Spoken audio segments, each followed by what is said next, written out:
오늘은 대한민국 교도소 전문가와 함께 교도소 이야기도 나누고요. 그리고 주진우 의원이 이번에 또 똥볼을 찬 것으로 보이거든요. 아, 그래요? 네. 근데 그거 굉장히 중요한 이슈입니다. 네네. 그 관련해서 이야기를 나누기 위해서 대한민국 최고의 교도소 전문가 모셨습니다. 김광민 변호사님 박수로 맞이합니다. 네. 네, 안녕하세요. 교도소 전문가 김광민 변호사입니다. 자, 이 교도소 얘기 나왔으니까 김현우 교도소장 이야기 잠깐 좀 한번 하겠습니다. 네. 요거 전문가시니까 요거 좀 예. 여쭤보려고 제가 계속 아껴놨어요. 아, 네. 이거를 자꾸 그 한동수 변호사님이 갖고 가려고 해가지고 내가 이거 간직했잖아. 남겨놨어요. 남겨놨습니다. 지금 김현우 교도소장은 교도소장 할 게 아니라 철책 바깥을 지킬 게 아니라 안에 들어가야 되지 않을까. 저는 그런 생각을 한번 해봅니다. 자, 윤석열이 교도소장 바뀌고 살 빠졌잖아. 맞아요. 이게 나는 굉장히 중요하다고 봤잖아. 매불쇼 혼자만 다뤄 이거. 혼자만 다르잖아. 교도소장 바뀌니까 윤석열 지발로 걸어 들어가잖아. 그렇죠. 김현우 서울구치소장 시절에 온갖 특혜를 윤석열이가 다 받았다는 거 증거입니다. 네. 그 살이. 그렇죠. 예. 1차 구속 당시 강희구 부소실장이 윤석열에게 휴대전화 건네줬잖아. 거기서 국정지시 다 때렸잖아. 여기서 끝난 거 아니잖아. 교도관들 24시간 심부름꾼 노릇 다 했잖아. 3교대였나요? 그리고 넓은 거 다 이용했잖아. 맞지? 그럼에도 불구하고 수용일지 작성 안 했잖아. 네. 작성해야 되는데. 자, 그리고 윤석열이 24시간 무제한으로 변호사들을 접견할 수 있었던 것. 이게 이제 김현우 작품입니다. 윤석열 수용관리 계획서. 요거를 김현우가 결재를 해서 가능했던 거거든요. 네. 그거 자 보십시오. 자, 접견 시간대 외 접견 실시 등을 허가한다. 이거 완전 미친 거야. 이거를 김현우가 이거를 결재해갖고 세상에 없던 걸 만들어 준 겁니다. 자, 그리고 가장 중요한 문제. 네. 윤석열이 이제 구치소에 있을 때 특검에 의해서 체포 집행하러 갔죠. 갔죠. 그런데 교도관들이 무기력했다는 얘기가 나오잖아요. 맞아요. 그게 바로 김현우 작품이었던 것으로 이번 국정감사장에서 들통이 났습니다. 오. 지금 쭉 이야기한 것 김현우를 불러놓고 장경태 의원이 하나하나 다 물어보거든요. 함께 보시죠. 혹시 휴대폰 바꾸셨어요? 휴대폰. 부임하고 나서 서울구치소장 부임하시고 나서 서울구치소장 아니, 본인 핸드폰 바꿨는지 안 대답해. 바꿨는지 왜 바꿨습니다. 바꾸셨죠? 내란 속에 윤석열은 6시가 넘어서도 접견해도 교도관들이 저 시간에 접견 허용 저 내용 때문에 어떠한 제재도 못했고 53일 동안 변호사 접견 140회 주말 명절까지 휴일에 52회 일과 시간 이후 42회 접견을 실시했어요. 저 이유가 뭐죠? 제가 오기 전부터 휴일이나 일가외 시 아니요, 김현우 증인이 명시한 시간에 접견 허용 내부 결재 문서 없습니까? 제가 오고 난 뒤에 오기 전에 문서가 거의 작성이 다 돼 있었고 결재만 남은 그런 단계였습니다. 아니, 그러니까 결재를 하셨잖아요. 근데 네, 결재를 기획안은 나와 있었는데 본인이 결재한 서류잖아요. 지금 제가 어려운 말 묻습니까? 결재하셨냐고요, 소장이? 했습니다. 그리고 윤석열 체포영장 집행 시에 보호장비 미사용에 대한 결재하셨어요, 안 하셨어요? 했습니다. 와. 이러니까 출정 과장이 선도 못됩니다. 윤석열 체포하러 영장 집행하는데 보호장비 미사용에 대해서 본인이 다 결재하고 지시해놓았기 때문에 그 밑에 있는 교도관들은 아무것도 못했던 겁니다. 체포영장을 영장 집행을 방해한 것은 김현우 소장이었다고요. 김현우야. 와. 진짜 심각한 사람이야. 어떤 부분 주목하십니까? 우선 뭐 지금 방금 나온 부분 보면요. 보호장비 미착용. 네. 이게 이제 보호장비 미착용하라는 게 어떤 의미를 갖냐면 그걸 잘 모르겠던데. 예, 사실상 강제력을 동원하지 말라는 얘기예요. 그게 의미하는 게 예, 아. 그러니까 교도관들이 뭔가 강제력을 동원해서 어떠한 행위를 할 때, 뭐 예를 들면 윤석열이면 윤석열을 끌어낸다든지 네. 이런 행위를 할 때는 강제력 동원에 대해서는 당연히 그에 상응하는 반작용이 예상되잖아요. 그렇죠. 네, 그렇다고 하면 보호장비 착용을 하고 들어가야 된다. 아. 근데 너네 보호장비 착용하지 마라고 하면 우리가 강제력을 동원했을 때 예상되는 반작용에 아예 포기하라는 거예요. 반작용이 있지 않게 해라. 그리고 그 자체가 내가 강제력을 행사하지 말라는 교도소장의 시그널이구나 이렇게 받아들일 수 그렇게 있겠군요. 되는 거죠. 그렇게 되니까 사실상 이거 집행하지 말라고 한 거나 그러네. 마찬가지입니다. 네. 그러니까 와. 당연히 물리력 동원에 대해서는 거기에 대한 부작용이 발생할 거고 거기에 대한 대비를 해야 되는데 그 대비 대처를 하지 말라고 지시한 거니까 집행하지 말라는 얘기를 한 거죠. 그리고 이게 구치소 내에서는 외부 감시가 불가능하니까 사실은 구치소장이 다 알아서 한다고 봐야 되는 것이고 네. 이게 교도관들은 계급이 있어요. 뭐 교위, 교감 또 위에 이제 계급들이 군대처럼 다 있기 때문에 당연히 밑에 부하 직원들은 구치소장이 하지 말라고 하는데 그걸 어떻게 합니까? 그러니까 이거는 김현우의 온전한 작품이다. 온전한 책임이다. 이렇게 보는 게 맞습니다. 지금 안양교도소장으로 있잖아요. 예, 그게 벌써 잘 있습니다. 예. 교도소장으로 있을 게 아니라 예. 수사받아야 될 직위해제를 먼저 해야죠. 직위해제 해야 될 것 같은데요. 네. 진짜? 아니 우리 형님은 잘 나가다 교도소장으로 있을 게 아니라 뭐 수감자가 돼. 뭐 이런 좀 세게 가야지. 아니 형님은 좀 그래. 아니 지금 내 열 여기까지 받아 있는데. 자, 그럼 다시 정정- 위로가 전혀 안 돼. 옷만 갈아입으라고 정정하겠습니다. 하면 되잖아요. 네. 구속 수사를 해야 됩니다. 구속수사. 네. 그리고 아까 저 법사위 장면 뒤에까지 보면은 장경태 의원이 그 얘기하더라고요. 예전에 법사위에서 민주당 의원들이 구치소 가가지고 김현우 만났을 때는 그때 부정했었다고. 맞아요. 와, 네. 근데 여기 이제 이번에는 네. 인정하고. 이 진짜 심각해. 지금 안양 구치소장 할 때가 아니라니까 그러니까. 진짜. 그리고 핸드폰은 왜 다 죄다 바꾸는 거예요? 핸드폰 진짜? 바꿨잖아. 다 바꿨어요 지금. 핸드폰. 관련자들은. 다 바꿨습니다 핸드폰. 이게 핸드폰 바꾼 시점도 상당히 중요한데 그 정확하게 시점을 얘기하지 않지만 본인이 서울구치소장 끝날 때쯤 바꿨다라고 그렇게 얘기를 하잖아요. 하더라고요. 네. 그 즈음이 어떤 시점이냐면 김현우가 구인영장 집행 거부해가지고 고발당한 시점입니다. 수사받기 직전. 예, 그러니까 그래? 그 해서 와, 이제 뭐 관련해서 이제 고발을 당해요. 구인영장 집행을 거부해서 고발 당하고 나서 그러니까 이분이 이제 정확한 날짜를 얘기하지 않아서 좀 애매하게 하는데 그러고 나서 지금 8월달에 인사 조치되는 거거든요. 네. 그러면 서울구치소장 끝날 때쯤 바꿨어요라고 하면 아마 8월 정인 걸로 보여요. 그러면 고발 당하고 나서 바꾼 거예요. 고발 당하고 나서 바꾼 거고 수사 대비로. 이게 어디까지 가냐면 사실은 그 교정시설 같은 경우는 이게 행정 절차가 다른 기관에 비해서 엄청 더 까다롭습니다.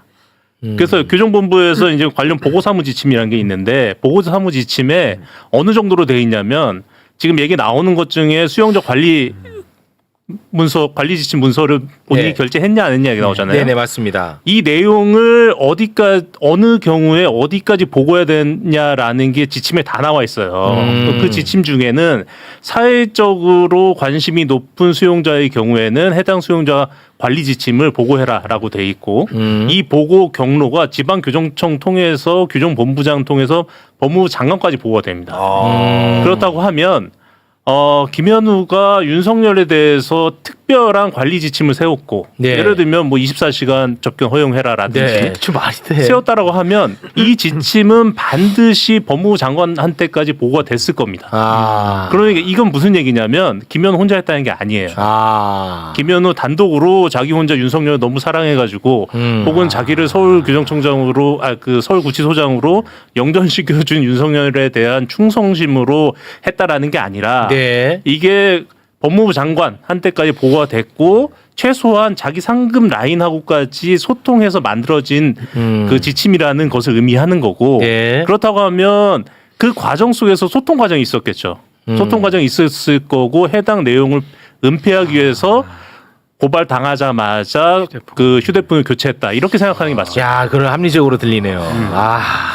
진짜 이 나쁜 놈들이 너무 많으니까 지금 시간은 없고 아주 돌아버리겠는데 일단은 김현우 요 정도로 정리하고 네. 이제는 주진우 의원 그리고 박상용 검사 잡으러 좀 가겠습니다. 주진우 의원이 또 똥포를 찬 것으로 보여집니다. 주진우의 활약상을 보기에 앞서서 일단 인물에 대한 이해를 좀 해야 되거든요. 네. 이따가 이제 주진우의 작품 속에 나오는 인물들이거든요. 설주한 변호사 그리고 김현지 실장 사진을 좀 올려주시겠습니까? 네. 네. 자, 설주한 변호사는 현재는 개혁신당 법률자문위원으로 있고 23년 당시에는 민주당 법률위원회 부위원장이었습니다. 네. 그리고 김현지 실장은 지금 현재 대통령실 제1부속실장인데 23년 당시에는 이재명 당시 의원의 보좌관이었어요. 그렇습니다. 요거를 이제 알아야 네. 영상을 보기가 편합니다. 주진우 주연, 박상용 검사 조연 작품인데요. 함께 보시죠. 제가 중요한 제보를 하나 받았는데요. 박상윤 증인. 예. 설주한 변호사를 사임시키고 김관민 변호사를 새로 선임하는 과정에서 당시 민주당 이재명 대표의 첫 측근이던 김현지가 그 과정을 직접 챙겼다고 합니다. 직접 전화로 연락됐다는데 그 사실이 있습니까? 제가 뭐 직접 연락을 받은 것은 아니고요. 설주한 변호사가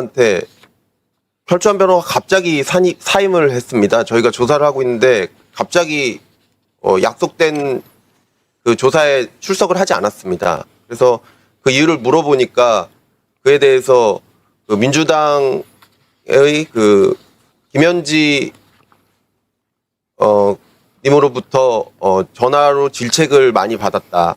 그렇게 얘기를 해서 더 이상 나올 수 없다고 했고, 그 다음에 변호인이 계속 없어서, 그 다음에 변호인은 없는 채로, 조사가 잘 되지 않았습니다. 안 한 상태에서, 또 다른 변호인이 선임이 되지도 않은 상태에서 저희가 조사를 하고 있는데 검사실에 난입하여 조사를 방해하려고 한 사건이 있었습니다. 네, 그리고 나서도 변호인이 계속 선임이 되지 않아서 그때 당시에 공판에 변호인을 하고 있던 법무법인 해광의 서민석 변호사가 이렇게 선임이 됐고 그 이후에 더 구체적인 자백이 진술이 되었습니다. 저 김현지 증인으로 나와야 되고요. 네, 뭐 간단하게 얘기하면 김현지 실장이 이화영 부지사의 변호사 설주환을 잘랐다. 전화로. 네, 뭐 이 얘기인 것 같습니다. 예, 맞습니다. 뭐 어제 그 주진우 의원이 뭐 본인 나름으로는 폭로라고 생각해서 폭로를 한 거고 맞습니다. 국감 내내 이제 국힘 의원들이 저 폭로를 근거로 해서 김현지 실장을 법사위 증인으로 불러야 된다. 네, 하루 종일 주장을 했어요. 맞습니다. 근데 이게 좀 우선은 좀 사전 설명 하나 드리면 네네네. 이게 항상 세트 플레이입니다. 무슨 얘기냐면 박상용 검사가 뭔가 구체적인 주장을 해요. 그 예를 들면 연어수 파티 때 같은 경우는 해당 변호사가 있었는데 뭐 변호사인데 어쩔 수 먹냐 이런 식으로 박상용 검사는 구체적인 주장을 하고 여기에 대해서 설주한 변호사는 알리바이를 제공하는 정도 수준의 진술을 합니다. 그 박상용 검사가 연어수 파티에 그렇게 얘기하니까 설주환은 그 당시 제가 변호인 선임돼 있었는데 저는 못 봤어요. 이 정도만 얘기를 해요. 맞아.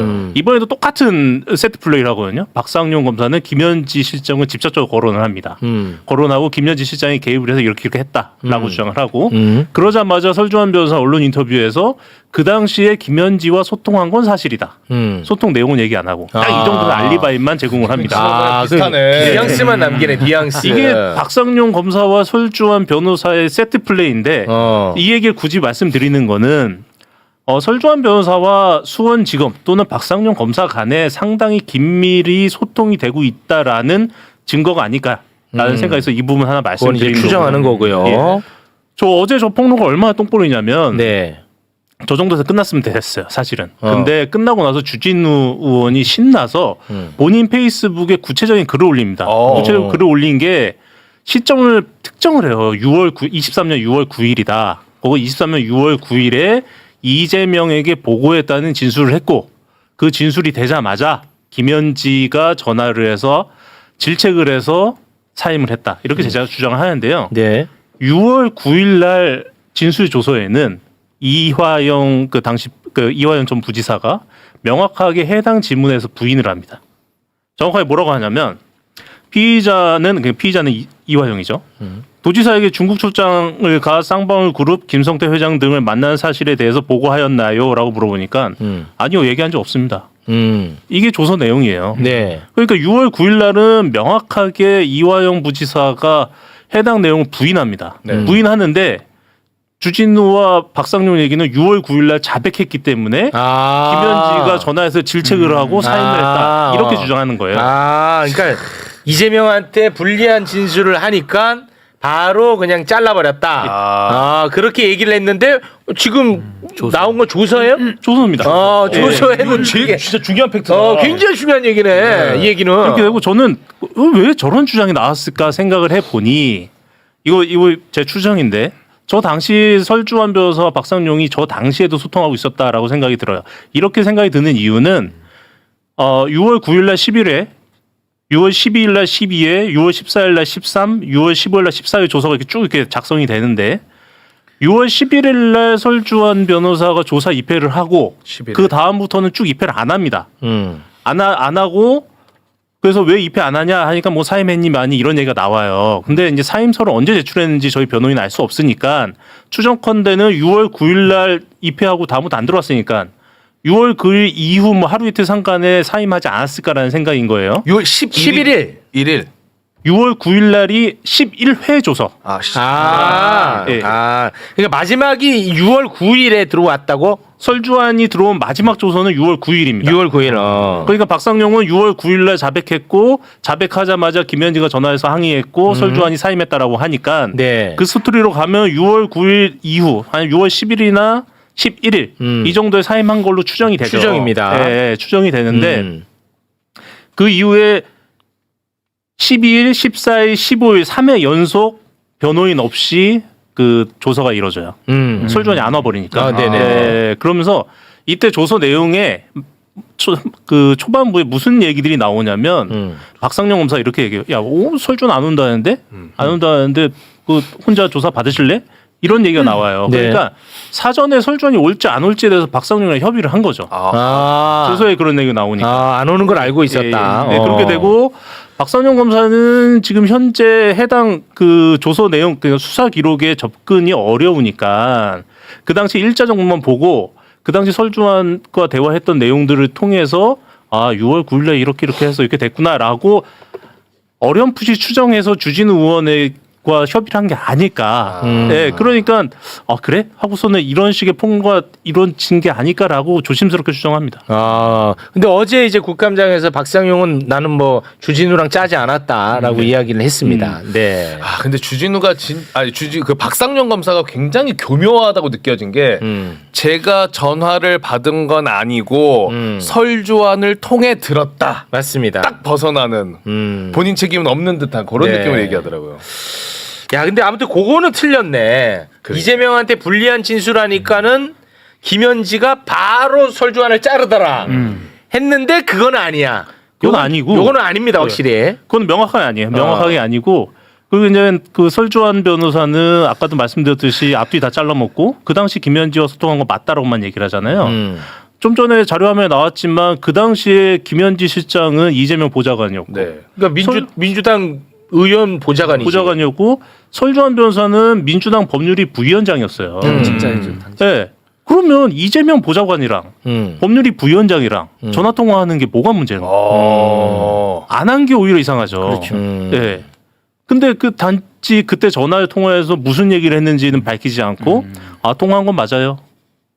박상용에 대한 알리바이만 제공하는. 근데 저는 아까 저 영상을 보면서 굉장히 좀 부자연스러움을 많이 느꼈어요. 뭐 제보 받았다, 뭐 이러면서 굉장히 네, 맞아요. 부풀려 들어가잖아요. 네. 그 제보자가 박상용 검사 아니야라는 생각이 들 정도로 그러니까 아니라고 했어. 둘이 무슨 대본에 맞춰서 이야기하는 것처럼 마치 이게 특수부 검사들이 가해자 피해자 바꿔치기 프레임 굉장히 잘하거든요. 네. 뭐 예를 들면 피해자가 갑자기 가해자로 둔갑되는 맞아요. 이런 독직 경우 우리가 폭행. 많이 보잖아요. 많이 봤잖아. 뭐 바이든 날리면도 받고 많이 봤죠. 봤잖아. 지금도 보십시오. 국정감사장에 왜 나왔습니까? 박상용 검사의 검찰권 남용을 지금 조명하고 있는데 맞아요. 이걸 싹 비틀어가지고 제보 받았는데 뭐라 그랬죠? 그러니까 박상용이 블라블라 또 얘기를 해요. 네. 그러면서 뭐 설주환 변호사 얘기 뭐 나오면서 김현지 얘기를 나와가지고 김현지 국감이 이걸 또 올려버려. 그렇습니다. 이거 무슨 갑자기 왜 윤석열의 얼굴이 보이지? 저 박상용 더하기 주진우 더하면 윤석열과 한동훈의 얼굴이 갑자기 보이더라. 이거 굉장히 저는 냄새가 많이 납니다. 냄새 많이 납니다. 주진우 저 의원은 어색해요. 사실 전과도 있어요. 이 누가요? 주진우가. 뭐냐면 그 작년인가요? 박상용 검사 탄핵 청문회 때. 네. 그때 갑자기 그 주진우 의원이 이화영과 당시 이화영의 다른 변호인 간에 그 구치소 녹취록을 공개를 합니다. 공개를 하는데 그 짜집기 공개를 해가지고 이걸 가지고 또 물타기를 하는데 그 당시에 해당 녹취록을 갖고 있었던 사람은 저 그리고 제가 법원에 제출했으니까 법원에 있는 걸 검찰이 복사했으니까 검찰 셋밖에 없어요. 저는 주진우한테 안 줬고 법원이 줬을 리도 없고 그럼 검찰발밖에 없잖아요. 네, 검찰한테 소스 받아가지고 청문회에서 악의적인 편집해서 공개한 거예요.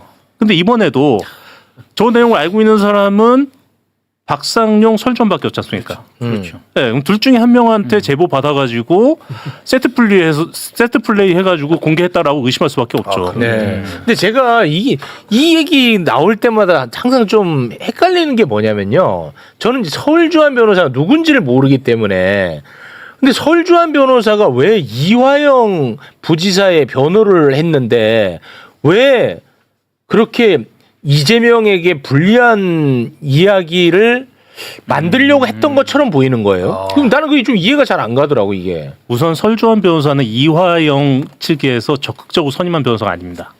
예? 그럴 네. 수가 있나? 그 당시에 이제 다른 변호사가 있었고 해당 변호사가 검찰이 압수수색하고 하면서 사임하고 나가잖아요. 네. 사임하고 나가면서 급하게 섭외한 변호사예요. 그러니까 이화영 측에서 섭외한 게 아니라 그래요? 예, 그냥 현근태 변호사가 못하게 더 나가니까 예, 뭐 어떤 경로인지는 모르겠는데 뭐 소개받아서 오긴 했겠죠.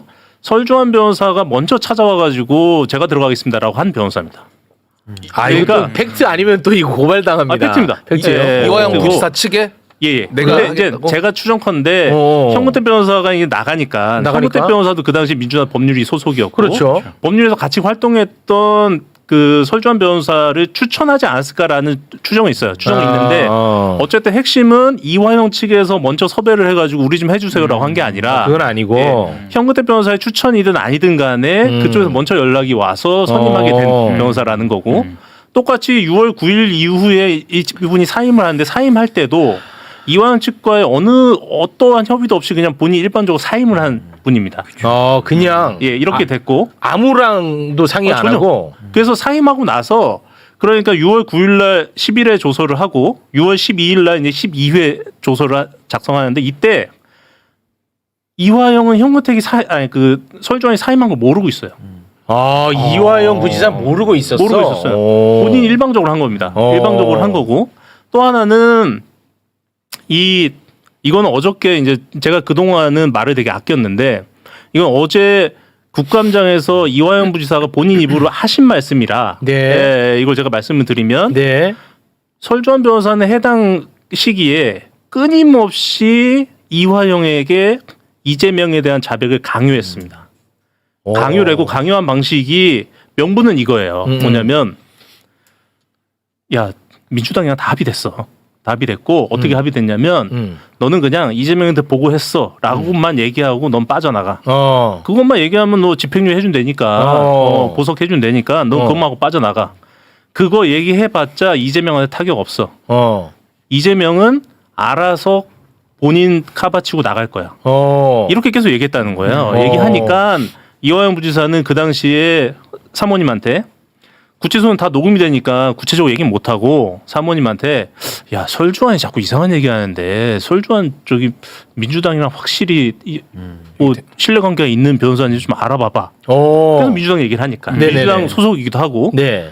그거를 이제 사모님 무슨 말인지 못 알아듣고 주변 사람들한테 설주환 변호사 뭐 물어보니까 민주당 법률위 부위원장이라고 하니까 민주당에서 신뢰하는 변호사 맞아 이렇게 얘기를 하신 거예요. 그 다음에 또 하나는 검찰 내부에서 그 당시 구속돼 있었던 이제 신명섭 전 경기도 평화협력국장 이분을 만났는데 이분한테도 또 물어봤다는 겁니다.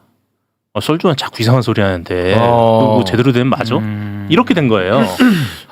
네, 그런 상황이 빚어지고 심지어는 어느 날은 A4 용지에 진술해야 될 내용을 적어와서 들이밀면서 이렇게 이대로 진술하고 빠져나가라. 와. 이렇게까지 얘기했고 사실은 6월 9일 날 이제 설주환이랑 이화영 부지사랑 결정적으로 틀어진 거는 6월 9일도 이제 그 조서를 조사하기 전에 설주환이랑 이제 그 접견을 해서 대화를 나누는데 계속 설주환이 그렇게 강요를 하고 민주당이랑 다 합의가 됐다라고 얘기를 하니까 알겠습니다. 그럼 제가 그렇게 진술하겠습니다. 이런 취지로 말씀을 하셨나 봐요. 말씀하시고 조사에 들어갔는데 막상 조사에 들어갔는데 이재명한테 보고해서 이 말을 도저히 못 하겠으니까 네네. 아까 얘기했듯이 다 부인해 버린 겁니다. 네. 부인을 해 버리니까 설주환이 극대노를 하고 그러고 나서 그다음부터 안 들어와 버린 거예요. 와, 야, 이거는 진짜 이거는 이제 너무 영화 같아. 당시 상황인 거고 그다음에 설주환이 왜 그랬을까? 그러니까 민주당 그 추정을 해 보면 이게 그거는 그 다음에 설주환의 행보를 보면 행보가 뭔데? 나는 몰라요, 설주환을. 민주당 탈당하고 민주당 탈당하고 이낙연 쪽 신당으로 갔다가 이낙연 쪽에 갔어요? 예. 새로운 미래, 그 새미래. 그러니까 조응천, 이원욱하고 같이 탈당을 하는 거죠. 그 이후에. 그렇게 갔다가 네. 그 당이 이제 실패하면서. 예, 그 다음에는 종편 채널에 출연하면서 계속해서 이재명을 비난을 하고 이재명 비난을 할 때 주요 사용했던 거는 내가 이화영 변호인이었는데 내가 다 알아. 이 레파토리로 계속해서 민주당 공격을 하고 그런 행보를 걸었죠. 아, 그랬군요. 그걸 생각을 해보면 대충 추정은 될 것 같습니다. 정리가 저는 되네요. 네. 아무튼 각자의 몫입니다. 예, 네. 저는 알겠습니다. 자, 더 이야기를 듣고 싶습니다만 지금 다음 출연자가 지금 가기 2분 전이에요. 큰일 났어 지금. 더 진짜 중요한 이슈거든. 다음이 부동산 이슈인데 예. 우리 변호사님과는 여기서 인사를 나누도록 하겠습니다. 네, 감사합니다. 오늘 정말 최고였습니다. 네. 대단히 고맙습니다. 네, 감사합니다. 고맙습니다.